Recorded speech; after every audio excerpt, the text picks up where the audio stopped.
Dr. Peterson, I'm really hoping you can share your thoughts on the Vegas shooting. Yeah. Well, what I would do is recommend the biblical lecture I did on Cain and Abel, I would say, because I think that that's a good summary of the state of mind that somebody has to be in order to do what was done at Las Vegas. So you have to be very, very embittered by life in order to do that sort of thing. And you have to be searching for revenge, I would say. And it's not, you might think, well, it's only revenge on other people because you've developed hatred for people, but it's deeper than that. It's not just hatred for people. I would say it's hatred for being itself, and the desire to take revenge on being for the outrage of the tragedy and suffering that's associated with being.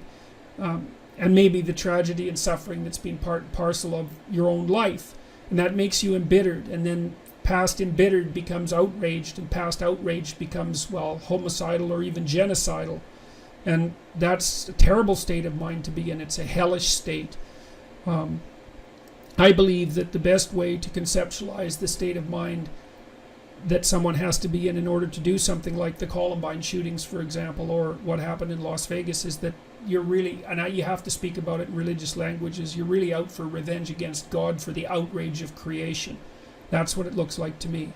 And that's a state of mind that's truly hellish. And you can get there by brooding long enough. Now, it's also possible, this guy didn't have any previous history, criminal history or anything like that. And he's pretty old. So, there's also the possibility of some kind of neurological pathology that might be characteristic of him, some degenerative neurological disease. There was a kid years ago at the University of Texas at Austin who climbed up on the tower there and shot a number of people with a high-powered rifle, and he had a fast-growing tumor on his hypothalamus and had reported like these being overcome with extreme feelings of rage. And so that's another possibility. But I would say the embitterment hypothesis is the strongest one.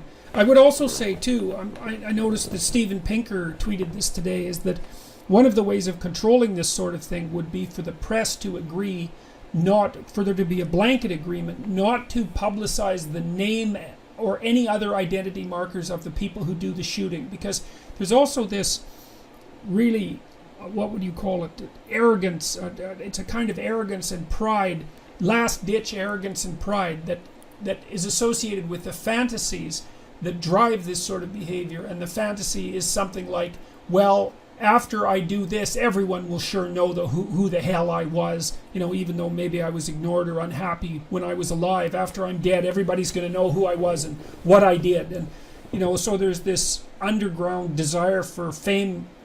I guess it's notoriety, but notoriety might be preferable to being ignored. And so, there's a lot of talk about gun control, and that's understandable, especially with regards to automatic rifles. Although I also understand why the people who are gun owners are afraid of allowing what they regard as one of their fundamental rights to be infringed upon. But it would certainly be useful if we stop giving people who do this sort of thing $100 million worth of free publicity and all the notoriety they can manage. So, that's another way of thinking about controlling it. So, one of the things you'll see if you're interested in this sort of thing, if you ever go read the writings of the Columbine killers, the teens, they're very interesting. They're very much worth reading, especially, I think it's Dylan Klebold, who was the more literate of the two. But he tells you exactly where he went after brooding and brooding and brooding on his isolation and segregation from mankind. So he's out there he's out there in a chaotic domain. And because he's tortured by that, his thoughts take an unbelievably dark turn. Like, it's unimaginably dark. If you're interested in that sort of thing, you could read that. There's another book you could read called Panzram, Panzram, and it's a fascinating book. It's about this guy who, I think he raped 1,200 men. So that sort of tells you what sort of guy he was. Extraordinarily physically powerful and brutal and malevolent. And he was kind of a juvenile delinquent type. And they put him in a reform school, and he was not well treated in that reform school. It's sort of like the worst of the Canadian residential schools. And when he came out, he was not a happy boy. And so he spent the rest of his life trying to be as destructive as he could possibly imagine, and purely, consciously, with malevolent intent. And then, and believe me, he was pretty destructive. He kept track of the dollar value of all the buildings he burned down. He tried to start a war between Britain and the United States. Like, he was all out for all-out mayhem. His dying words that they're going to hang him, he told the guy who was going to hang him, he said, "Hurry up, you Hoosier bastard. I could kill 12 men in the time it takes you to hang me." And that's exactly the sort of person he was. And he made friends with this physician in the prison, who he thought was like the first person who ever did something nice for him, gave him $1 for cigarettes, if I remember correctly, and the physician encouraged him to write his autobiography. And so he did, and it's available. And so if you want a view, because you know, you always think of people, you think, well, people have good intentions, you know, that you especially think that if you're naive and agreeable. So all of you who are sitting there out there thinking people have good intentions, you're probably high in agreeableness. But that's not always the case.